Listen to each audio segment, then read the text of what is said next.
What secret ruined your life before it was even shared? My boyfriend got my best friend pregnant and I didn't find out until 15 years later. When I was 18 and in my senior year of high school, I really believed my life was on a good track. I lived with my parents and 4 other siblings, and spent most of my days hanging out with my best friend Ashley, or my boyfriend of 3 years, Kyle. Both Ashley and Kyle's parents were best friends with my parents, so I knew both of them since we were in diapers. Ashley's been my friend for 18 years, and she truly was the person I trusted with everything. I've been dating Kyle for the last 3 years. I believed he was the love of my life and the one I would eventually marry. We were quite serious and even talked about getting married after he finished college. Although I had every plan on going to university, I was quite content with the idea of being married to Kyle and being a stay-at-home mom. My parents loved Kyle and supported our relationship. I really was happy. My sister was also dating Kyle's brother, and all our siblings were very close. One day at the beginning of the school year, I noticed that Ashley was being very melancholic and detached. After a while of prodding, she told me she was pregnant. I was very surprised because I didn't know. She and her boyfriend broke up a while ago, and I didn't know she had anyone else like that in her life.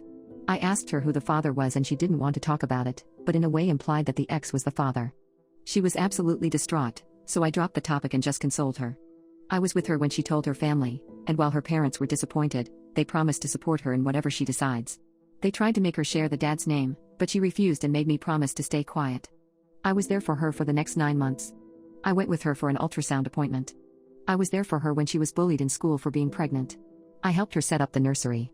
I was there when she was sick or just felt down. I held the baby shower for her, went shopping with her, I even took some parenting classes with her. We chose names together and she even asked me to be with her in the delivery room. I noticed that the pregnancy was really taking a toll on her emotionally and physically, and I tried to support her in every way possible. She was my best friend, always there for me, and I loved her. Some 2 weeks before her due date, I went to the mall to run some errands and ran into her ex. Although I promised never to contact her, the knowledge of my friend's emotional state sent me into a fit of anger. I confronted him and gave him a piece of my mind. Telling him what a piece of garbage he was for leaving his ex pregnant and alone and not caring for his unborn child. He was shocked, and said that he had no idea what I was talking about. Ashley never told him about the pregnancy, and when I told him she was 9 months pregnant at the time, he said that it was not possible for him to be the father as they broke up over a year ago and had no relations since then. I was confused but apologized for yelling at him in the middle of them all. After that he became snarky, said some nasty stuff and mentioned things like, "Maybe you should ask Ashley's friend Kyle if he is the daddy." I didn't really think about his words in any way. Kyle and Ashley have been friends their entire lives. We were always very close, but they never showed any sign of being anything more. That evening, my younger sister and I were preparing to have a movie night. I began ranting to her about confronting Ashley's ex and his words. My sister, who is usually very outspoken, got quiet and didn't really respond to anything I said. After a while she excused herself and went to the bathroom.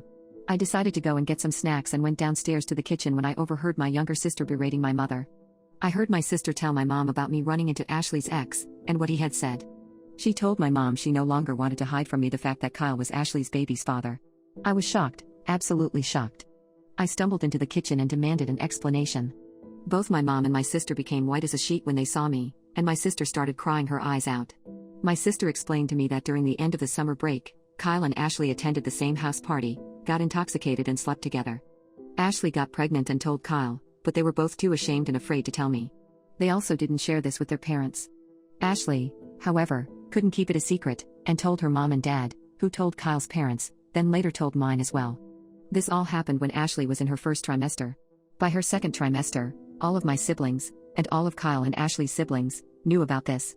Everyone except for me. I simply cannot explain the way I felt. I was physically ill for the next 3 days and I couldn't speak to anyone. My parents were apologetic, but explained that they didn't want to see me hurt or ruin everyone's relationship.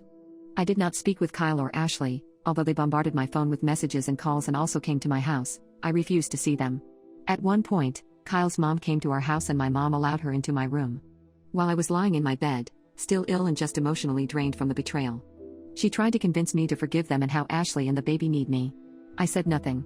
2 weeks later, Ashley went into labor. I learned from my parents that she had a hard delivery. She lost a lot of blood and needed an emergency C-section. Kyle even had the gall to attend the birth. I was distraught and inconsolable because of the betrayal by both because I planned to be there and now physically and emotionally couldn't because I was looking forward to this moment for months. My older sister immediately went to the hospital to be with her boyfriend. My other siblings weren't at home, so I was left alone with my parents. All I wanted was to lay in my bed or cuddle in my bed with my mom and cry all my feelings out. My mom received a call from Ashley's mom. She came to my room and told me that she and Dad were going to the hospital. I was perplexed and asked her to stay with me. She said that Ashley's parents needed all the support they could get, and that we will discuss everything later. I tried to tell her not to go and that I also needed their support, but she told me not to be selfish and they left. I was left alone at the house, still trying to wrap my head around what had happened in the last few weeks. I couldn't believe that my parents would go and support someone who hurt me so much while I was also suffering. I don't know when, but my sadness suddenly turned into rage, the kind I'd never experienced before. In a fit of combined emotions and feelings of betrayal, I started packing my bags and decided to leave home. It didn't take too long before I started having second thoughts and just sat in the living room feeling empty. After a while, I received a text from my sister. The text said that Ashley gave birth to a healthy girl and that they were both okay. She attached a pic of the newborn and told me they named her Sarah, which was the name Ashley and I chose some months ago. She sent a second text a while later telling me that my parents and she were going to join Ashley's and Kyle's parents in going to a bar in the town to celebrate. It was at that point that I was sure I was making the right decision, and I left. I ran away on the train, and stayed at a hostel in Phoenix. I got a job at a store there, and planned to finish high school. My parents, my siblings, Kyle and Ashley tried contacting me, but I ignored them. My mom sent me a panicked voicemail demanding I come home, but I refused. My mother also reported me as a missing person, but I don't think they ended up investigating it since I was 18 years old. Soon after, I met the love of my life, Dean. He also lived in Phoenix, and also had a really complicated relationship with his family. He introduced me to his group of friends, and they all helped me finish high school. I don't think I would still be here today if I hadn't met him that day. Later that year I moved in with him, and 2 years after that we got married. We now have 2 kids, and I'm still no contact with my family, Kyle and Ashley. I'm living my best life without their harassment, and I couldn't be happier.